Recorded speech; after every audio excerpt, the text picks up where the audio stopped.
$22,000 is gone, and every transfer in this file has your foundation's name on it.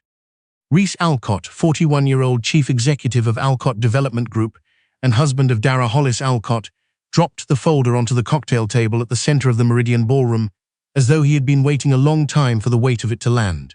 Around them, the evening's guests went still. The room had been dressed in white and ivory for the occasion. 10 years of Alcott Development's flagship division, a milestone the company's publicist had spent 6 weeks turning into something worth photographing. Dara Hollis Alcott, 36-year-old director of the Hollis Reach Foundation and wife of Reese, stood beneath the chandelier in the dress she had bought for their actual anniversary dinner 3 weeks earlier, the one Reese had cancelled by text 40 minutes before the reservation. Her place card at the host table had been quietly removed. Myla Kern, 32-year-old VP of Corporate Acquisitions at Alcott Development Group and Reese's mistress, occupied her seat instead, laughing at something Reese's father had said. Nobody touched the past hors d'oeuvre. The room was watching. Inside the folder were wire transfer records, a falsified vendor registration, a printed email chain using Dara's signature block, and a state incorporation document for a company called Hollis Community Ventures. The name was close enough to her foundation to look intentional, and far enough away to suggest she had tried to hide it. $22 million had moved through it across 11 months. Every document pointed at Dara. Greta Alcott, 66-year-old matriarch of the Alcott family and mother-in-law of Dara, looked across the table without lowering her voice. "You walked into this family with a second-hand coat and a non-profit nobody could find on a map," she said. "We should have been far more careful about what we let through the door." Reese stood with both hands in his pockets, watching Dara the way someone watches a problem they believe they have already solved. Dara opened the folder and read without rushing. The vendor registration listed an address she had not used in 5 years. The email chain carried her name in the sender field, but the file creation's metadata showed a date 2 weeks after the email was supposedly sent. The incorporation document listed her mother's maiden name in the secondary contact field, a name almost nobody outside her family had ever known. "You know I didn't create this company," she said. Reese looked past her. The records say otherwise. 2 board members, Aldwin Foss, 62-year-old Alcott director, and Sura Cade, 57-year-old company advisor and longtime Alcott family ally, sat near the host table with expressions arranged for official observation. Their presence made the accusation feel adjudicated before a single number had been verified. Sumner Kessler, 53-year-old Alcott Development legal counsel, placed 3 additional documents beside the folder. The first was a divorce filing already bearing Reese's signature. The second was a settlement requiring Dara to surrender her rights to the marital property, forfeit all financial claims, accept personal responsibility for the missing funds, and agree to silence about Alcott family business affairs. The third was a service acknowledgement. Reese slid a pen toward her hand. Dara read every page. She signed the acknowledgement confirming she had received the divorce filing. Then she signed a short statement, agreeing that the marriage should end. When Reese pushed the full settlement across the table, she set the pen down and looked at him directly. "I agreed to end this marriage," she said. "I will not sign your lie, surrender my rights, or accept responsibility for money I never touched." Reese told the room her refusal was proof she was hiding something. "It proves you put a confession inside divorce papers," Dara said, and mistook my composure for desperation. Before he could respond, the ballroom's side entrance opened. Detective Clayne Breck, 44-year-old financial crimes investigator assigned to the Alcott case, entered with 2 officers and an arrest warrant that had been issued 4 days earlier. Reese had filed the criminal complaint before the gala invitations went out. He had planned the entire evening after already knowing the arrest was coming. Werner Dale, 51-year-old financial crime attorney and legal advisor to Dara's family trust, stepped forward and identified himself as counsel. Dara looked at Werner once. "Notify Misha," she said quietly. "Preserve every Alcott account record. Independent review only." Austin Prohl, 48-year-old chief financial officer of Alcott Development and Reese's closest operational ally, was standing near the bar. When he heard Misha's name, something shifted in his expression that he could not put back. The officers moved toward Dara. Reese reached for Myla's hand. Dara did not look at him again as the restraints closed around her wrists. She did not yet reveal what Reese had never bothered to learn, that she was the controlling beneficiary of the Hollis Meridian Trust, which owned 74% of Vantage Capital Holdings, a $3.5 billion real estate investment group that held the primary construction loan, equity stake, and revolving credit facility for every active Alcott development project. He believed he was publicly exposing a quiet non-profit director who had stolen from his family. He did not understand who was waiting on the other side of what he had just started. 6 weeks earlier, the payroll for 3 active Alcott development construction sites had failed on a Friday morning when rent was due. 341 workers. Dara learned about it from Reese, though calling it a conversation was generous. He called while she was arranging a check-in table at the Hollis Reach Foundation's quarterly housing assistance fair, where 17 families were already seated in the gymnasium waiting for appointments. He told her the processing system had thrown an error, that Vantage Capital's systems were blocking a routine disbursement, and that if she could do something useful for once, now was the time. He ended the call before she could answer.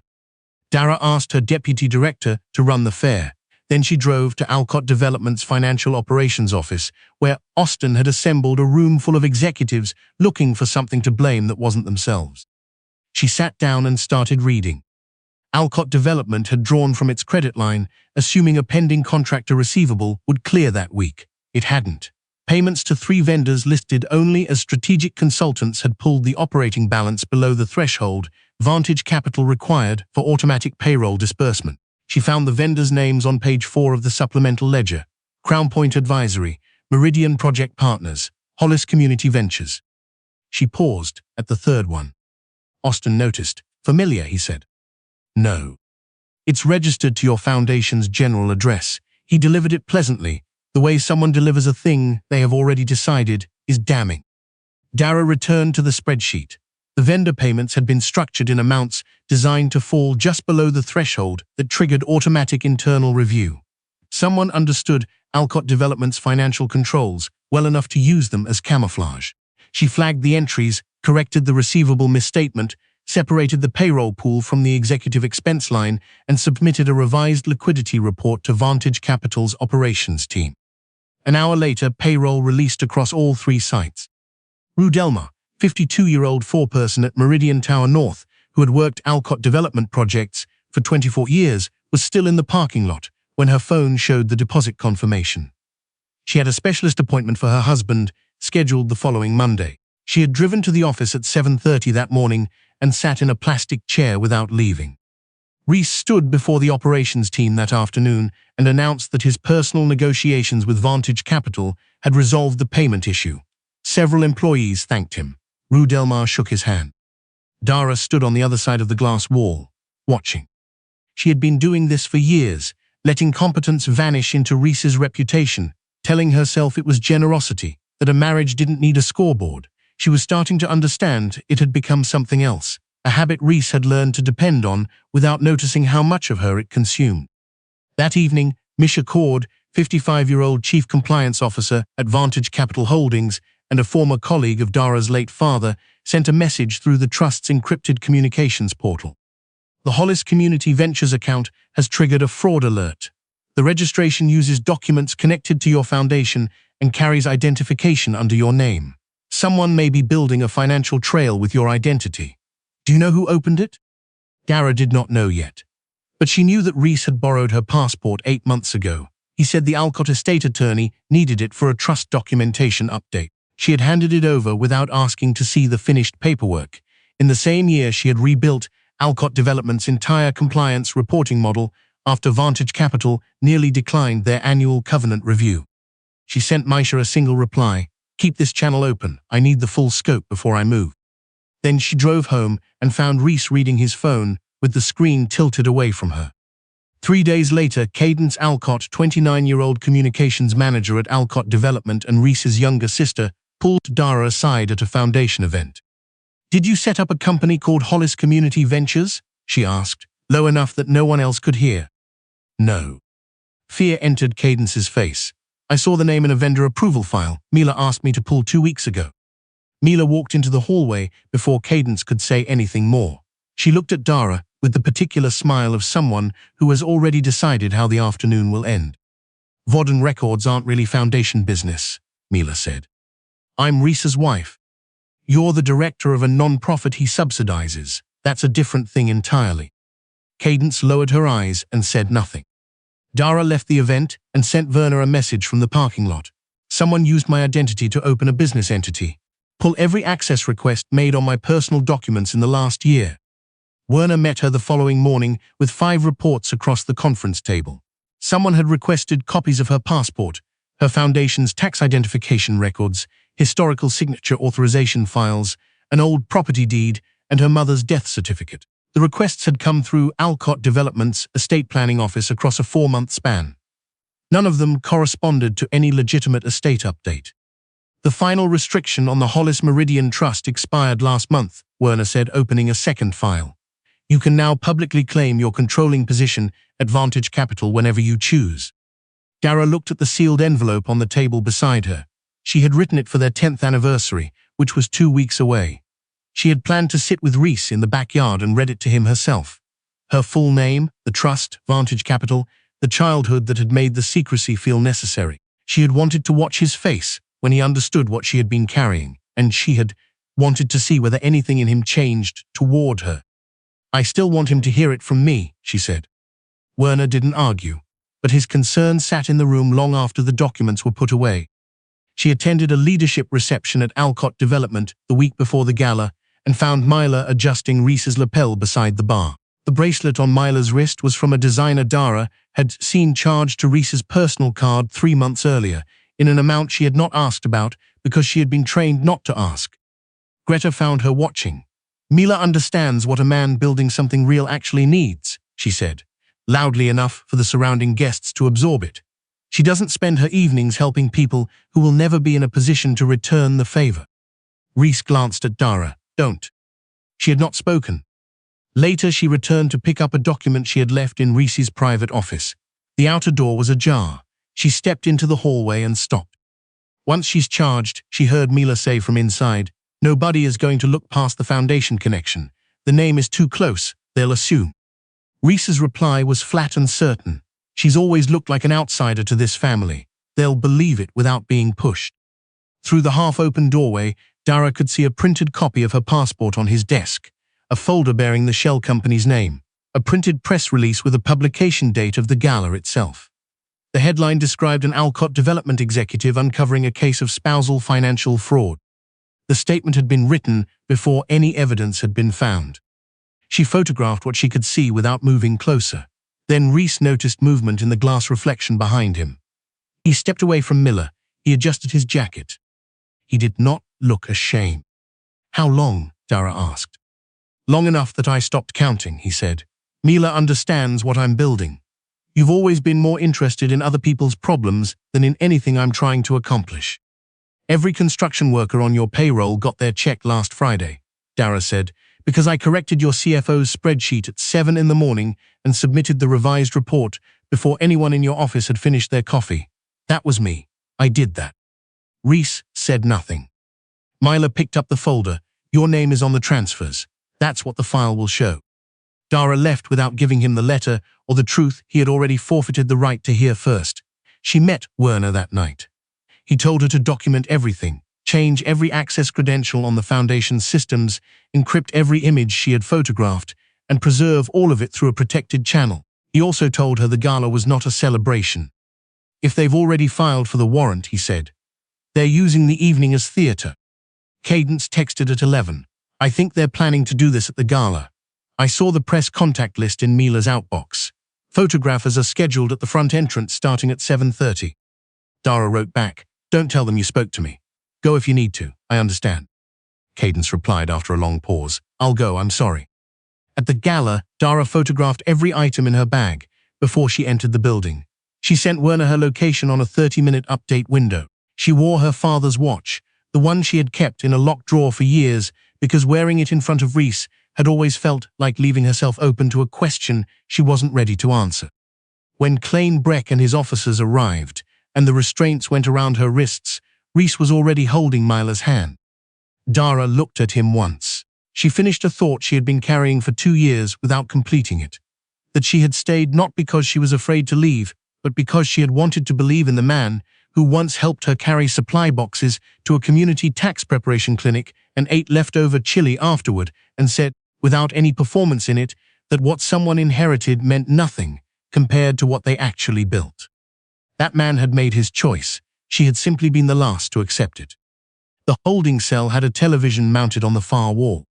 The evening news described Dara as a charity director who had allegedly exploited a decade of marriage to a prominent real estate executive to steal from his family company. The photographs the Alcotts had released showed Reese in a hard hat on a job site and Dara at the margins of someone else's event photo. They had been selected to make her look incidental. The report did not mention that the wire transfers all carried an authorization token registered to Reese's office. It did not mention that the shell company's incorporation document had been prepared on an Alcott development workstation. It did not mention that Dara had corrected the payroll accounting that kept 341 workers from missing their rent. It mentioned Reese's statement, which described the situation as a painful discovery and a necessary step toward protecting Alcott Development's legacy and its workforce. She closed her eyes. She was not afraid of losing the Alcott house or the standing she had never been fully given in the first place. What she was mourning was the particular exhaustion of having protected someone who was simultaneously building the case against her, using what she had given him in good faith. Her documents, her silence, her competence as the raw material. Werner secured her release through the Hollis Meridian Trust. No official was pressured. The law still required procedure, and Dara had never been interested in using power as a shortcut. She did not return to the marital home. She returned to a property managed by the trust, where she found her belongings on the porch, in boxes. Clothes had been packed without folding. The sealed anniversary letter she had written for Reese sat on top. Greta had included a handwritten note, "You were always a temporary arrangement." Dara picked up a photograph she found near the bottom of the last box. It had been taken at her mother's funeral. Reese had held her in the rain outside the cemetery for a long time. He had made a promise that day she had carried with her for years. She placed the photograph face down and went inside. Over the following 2 weeks, the authentic record rebuilt itself piece by piece. Vantage Capital's independent forensic team, operating without any involvement from Dara, reconstructed every transaction under court preservation orders. The Hollis Community Ventures registration had been created from an Alcott development workstation, using Dara's passport information and a signature block copied precisely from her foundation's old letterhead. Mila's administrative credentials had been used to alter beneficiary information on 2 transfers. The authorization token that released the funds was registered to Reese's office security profile. Building access records placed Reese inside his private office at the exact moments each approval was executed. The shell company's disbursements covered the deposit on a property Reese had been purchasing through a subsidiary he had never disclosed to the board. A series of hotel bookings and a pattern of transfers to Austin that aligned closely with a set of gambling debts Austin had been carrying from a failed private investment. Every piece of manufactured evidence pointed at Dara. Every original record pointed somewhere else. Cadence came forward without being asked to. She walked into Werner's office carrying her phone and a printed file and sat down without preamble. "Miller went into the security anteroom before the gala photographers arrived," she said. "I watched her go in. She was carrying a small black drive. I saw her put it inside her jacket when she came back out." Dara looked at her. "My mother held my arm at the table when the detective walked in," Cadence continued. "She said if I said anything, I would destroy the family." "And you believed her?" "Yes." Cadence did not try to dress it up. "I believed her until I watched them take you out of that room in front of cameras. My brother had arranged to be there himself." Dara was quiet for a moment. "The truth eventually came from you," she said. "That matters. But the restraints were already on my wrists when you decided it mattered." Cadence accepted this without argument. She handed Werner the photographs, the internal message threads, a draft of the press statement with a timestamp 3 days before the gala, and a text from Reese to Mila specifying when she should enter the anteroom to ensure the device would be discovered. She also gave him a partial image she had captured of Mila carrying the drive 2 weeks before the event. Austin had been placed under separate questioning. He sat in the interview room with the patience of someone who had already calculated whether loyalty was still worth more than a reduced sentence. When the forensic team laid his bank deposits beside the timing of his debts, the calculation became straightforward. He cooperated in full. Mila had found something in Reese's locked office drawer, a document titled Kern Liability Assessment, which repositioned every action she had taken at his direction as her own independent initiative. He had been building a second exit strategy before the first one had finished running. She retained her own attorney and turned over the private messages connecting Reese to the shell company creation, the identity theft, the planted drive, and the arranged press spectacle at the gala. Her cooperation would reduce some of her exposure. It would not remove what she had done. The forensic record was clear. She had created the accounts, handled Dara's documents, purchased the drive, and entered the anteroom. She had participated in every stage, but she had chosen to stop carrying what belonged to Reese before he could finish using her as the final layer of insulation.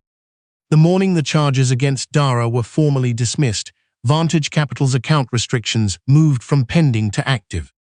Exactly 9 o'clock, Reese opened Alcott Development's banking portal and attempted to authorize a transfer for the upcoming Meridian Tower North construction phase. The screen returned a message he had never seen before. Executive authorization suspended, account under independent fraud review, credit facility and material default. Contact independent board counsel. He tried 3 other accounts. Each one rejected him. He tried the acquisition reserve. He tried the operating account. He tried the emergency credit line. Every screen returned the same response. His authorization token had not expired. The system had deliberately removed his access. He called Vantage Capital and demanded to speak with someone senior enough to reverse it. Misha Cord answered.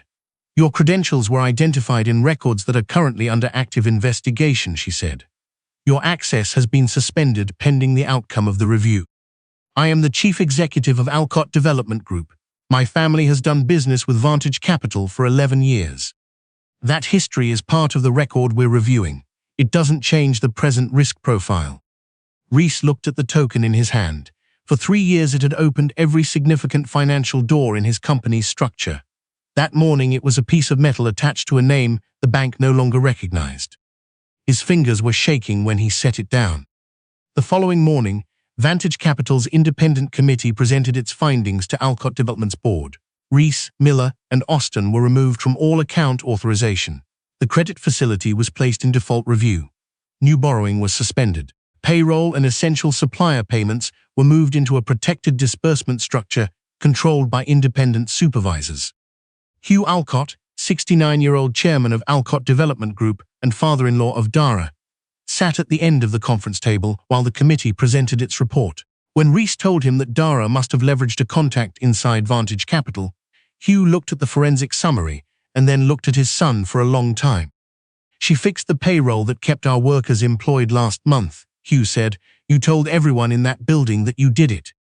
Reese said, the point was more complicated than that. That is the only point I care about right now, Hugh said. The following day, Vantage Capital's governance board convened. Alcott Development's independent directors, outside legal counsel, and senior Alcott family representatives attended. Werner arrived with Misha. Dara arrived last. She wore a simple grey suit and her father's watch. She had not dressed to impress anyone. She had dressed to be taken seriously, which is not the same thing. Reese was already seated when she entered. He stared at her with the expression of someone whose working theory about the world has just stopped making sense. Fen Ray, 72-year-old chair of the Vantage Capital Independent Governance Board and a former advisor to Dara's late father, stood when she walked through the door. The independent directors followed him. Dara Hollis Alcott, he said, controlling beneficiary of the Hollis Meridian Trust and principal owner of Vantage Capital Holdings. The room went quiet in stages. Greta made a short dismissive sound. This is theater, she arranged. Hugh did not make any sound. He was looking at Dara's face with the specific expression of a man who had just placed a memory he had almost lost. Reese's gaze moved from Dara's face to the watch on her wrist. He had seen that watch in an old photograph in her nightstand drawer once and had not asked about it because he had assumed her family history held nothing worth his attention. Every assumption he had made about her was realigning itself into something he could not dismiss quickly enough. You lied to me, he said. Dara took a seat. I told you before we married that I had a protected family trust. I told you the trust held significant assets. You signed the disclosure agreement without reading the attachment. You let me believe you had nothing. You chose to believe it, she said. I didn't correct you because the law required confidentiality for years, and because I wanted one relationship in my life that wasn't shaped by what my father left me. She explained what she had never been able to say aloud. When she was 14 years old, a business publication had printed her name alongside her father's as his sole heir. 6 days later, 2 men followed her home from school and tried to force her into a car. Her mother threw herself between them and her daughter and was hurt badly enough to need surgery. After that, her father removed Dara's name from every public succession record. She began using her mother's surname. The ownership of Vantage Capital was placed inside layered trusts, known only to selected trustees and regulators. Dara learned to live without the weight of the name. When her mother died years later, she kept the name Hollis because it belonged to the woman who had protected her with her own body. "I prepared a letter for our anniversary," Dara said. "I was going to give it to you that evening. I carried it to your office. Before I could leave it on your desk, I heard you planning to use the state to put me in a cell." She held his gaze. "I can see the scale of an inheritance. You manufactured a crime and arrested an innocent person. Those are not equivalent betrayals." Reese had no answer. The forensic display went up. Transfer records, authorization logs, time-stamped access files, the press statement drafted before the drive was planted, the message to Mila specifying when she should enter the anteroom, Mila's cooperation materials, Austin's admission, the full accounting of where $22 million had actually gone. The boardroom doors opened a second time. Detective Clay Breck entered with prosecutors carrying sealed search warrants and evidence preservation orders covering Reese's company devices, office, and personal accounts. Investigators moved toward Austin's laptop. An officer served Miller with an order covering her devices and communications. Breck stopped beside Reese's chair and placed the warrant on the table in front of him. Reese's hands pressed flat against the wood. The full cost of the evening he had arranged, the evening he had believed would finally remove Dara from his life cleanly and completely, arrived all at once. The accounts had finished telling the truth. The law had begun deciding what that truth would cost him. Reese was removed from Alcott Development for cause. At an emergency board session, the same future compensations was cancelled. Personal guarantees he had hidden from the board exposed his private assets to creditors. The property he had been purchasing for himself and Mila was restrained because its deposit had come from the shell vendor accounts. Prosecutors filed charges covering fraud, identity misuse, conspiracy, and obstruction. Austin surrendered his professional license and entered a cooperation agreement. Mila faced criminal exposure and the permanent loss of her career, the assets purchased with stolen funds, and the future she had believed was secured. Their alliance, which had surrounded Dara in a formal ballroom and made her believe for one evening that she was standing alone against a certainty, dismantled itself in front of the people who had built it. Dara had submitted one request to the Vantage Capital Committee before recusing herself from every Alcott-related decision: protect the workers. Payroll for every active Alcott development site remained funded throughout the restructuring. Essential contractors kept their payment schedules. 341 people did not lose their wages over decisions their executives had made behind closed doors. Rue Delmar sent a letter to the Hollis Reach Foundation office the week after Dara's charges were dismissed. She did not know about Vantage Capital or the trust. She wrote because she had seen Dara's name cleared on the news and wanted someone connected to the foundation to know that a woman who had come to the payroll window for her before anyone else had thought to would always have Rue's gratitude and always would. Dara kept the letter in her office beside her father's photograph. Greta Alcott came to Werner's office and asked to see Dara. She sat across from her with the posture of someone deciding whether pride was still worth more than the alternative. "If I had understood who you were," Greta began, "I would never have spoken to you the way I did." Dara looked at her steadily.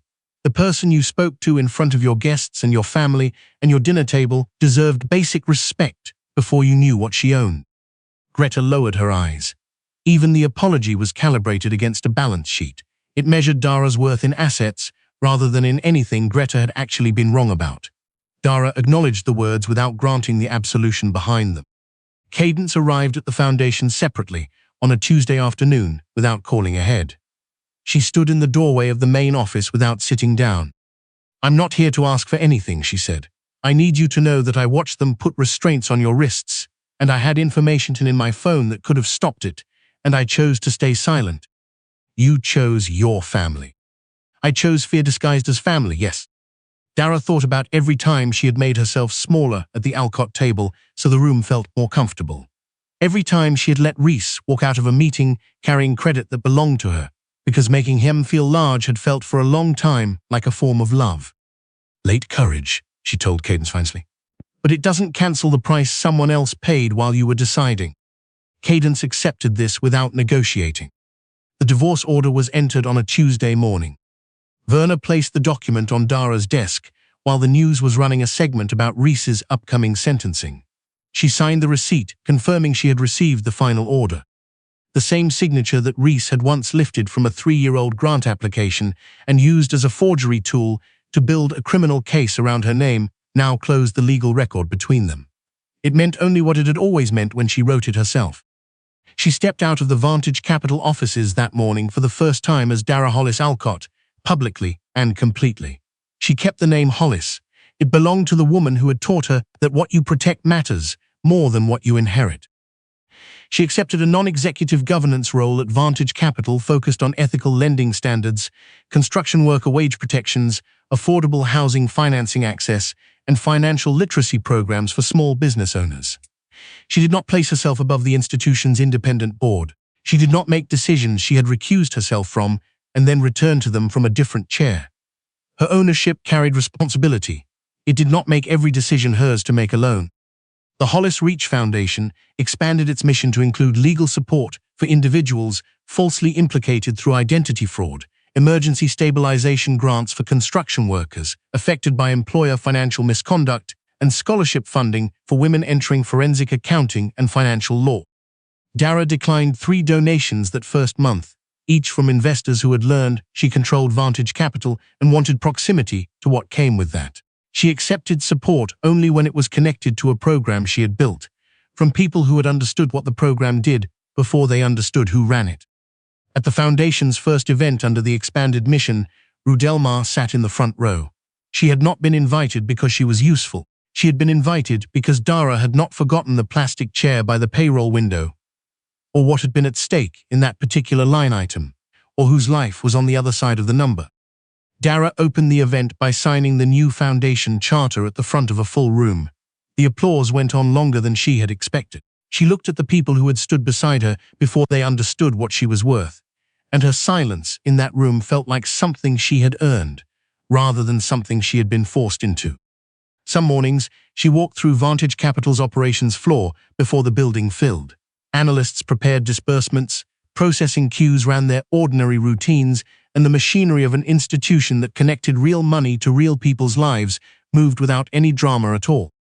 Her father had understood this. Not the ownership, the accountability, not the power to move funds, but the obligation to make sure the numbers on a screen connected to something true on the ground. In a courthouse holding room across the city, Reese sat with the transfer records that had once been assembled as his case against her. Every shell company, every copied signature, every payment that was supposed to disappear. He had believed she was small enough to sacrifice without consequence. He had been wrong, not because of what she owned, but because he had never understood that the records remembered, and that what they remembered was the truth about him. On Dara's desk, a new file waited beside her father's watch. Verna's note was clipped to the cover. A warehouse foreman terminated without cause after he flagged an irregularity in his employer's safety inspection reports. The company restructured the fraud liability around his name before the termination was filed. He has no legal resources and no one who understands where to look. Dara opened the file. The marriage was finished. The hiding was finished. The work that had mattered most to her since the beginning was already waiting for the next morning to begin.